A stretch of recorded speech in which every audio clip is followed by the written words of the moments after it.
That's Stephen Robinson, the editor-in-chief of themainwire.com. On National Report last Wednesday, he broke the story about the Massachusetts governor allegedly working with Google to install spyware on Android phones to track over 1 million citizens to combat COVID, and users had no idea. Now, the new Civil Liberties Alliance filed a class action lawsuit against the state of Massachusetts. The lawsuit states when some Android device owners discovered and subsequently deleted the app, the Department of Public Health would reinstall it onto their devices. The attorney on the case said this: the government may not secretly install surveillance devices on your personal property without a warrant, even for a laudable purpose. For the same reason, it may not install surveillance software on your smartphone without your awareness and permission.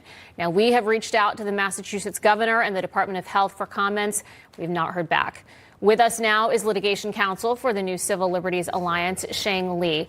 Sheng, thank you so much for joining us this morning. Thank you. Tell us about this class action lawsuit. It was really strange when we first learned about it. It was almost unbelievable. But what happened was the Massachusetts Department of Health decided to develop a COVID contact tracing app. And many other states have done this as well. And usually what happens is the device owner would voluntarily download, or maybe there's a push notification saying, would you like this app on your phone? What Massachusetts did was skip that step and work with Google to automatically install the app on your phone without your awareness or permission. It just shows up on your phone. And what's really insidious about it is this app doesn't show up on your home screen like every other app. Instead, what you have to do is go into your settings and click on See All My Apps. And then you can find the Massachusetts Department of Health app on your phone, which takes up about 20 megabytes or so. And we believe, also what it does, it uses your Bluetooth to figure out who you've been in close proximity to and where you've gone. The purpose of that is so that if you report, being infected with COVID, it can send out a signal to all those places and people, telling them they may be exposed. But at the same time, this also obviously exposes lots of personal information from you.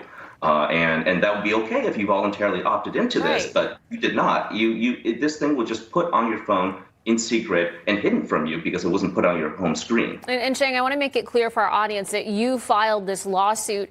I think back to when we were in the height of COVID. I live in Washington, D.C., and like you said, a number of cities and states employed different tracking methods. You could download things to your smartphone. I happen to have an iPhone, and I remember when that was installed as part of Apple's software update, and you had to toggle on that you wanted to participate. If you didn't want to, you didn't go there. You left it alone. But I can only imagine how, upsetting this would be for people to find out that this was on their phone or it got, reinstalled after they had deleted it. What were people's reactions when they found out about this?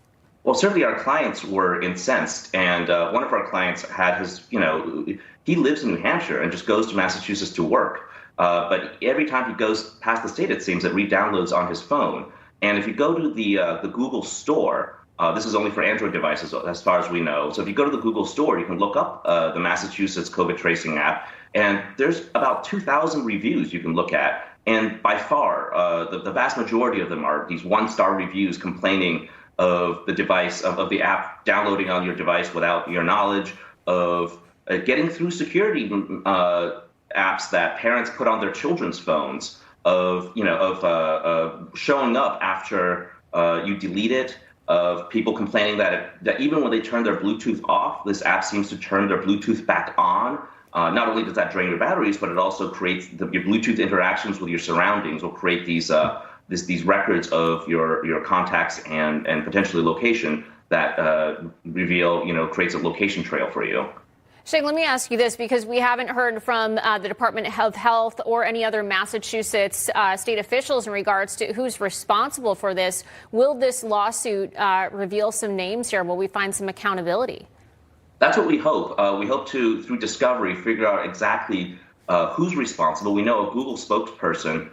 This was back about a year ago when I think the Boston Herald or the Boston Globe was reporting about this. Google said they work with Massachusetts Department of Health officials to automatically distribute this app. Well, we want to know who greenlit that decision. Someone in the Department of Health, according to Google at least, was behind this decision. We also want to know how much data, how much personal data is being recorded and being exposed.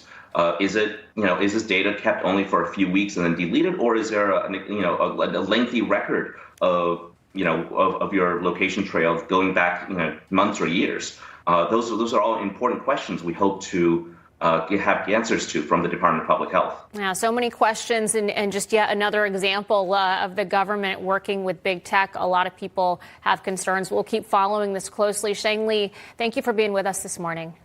Thank you.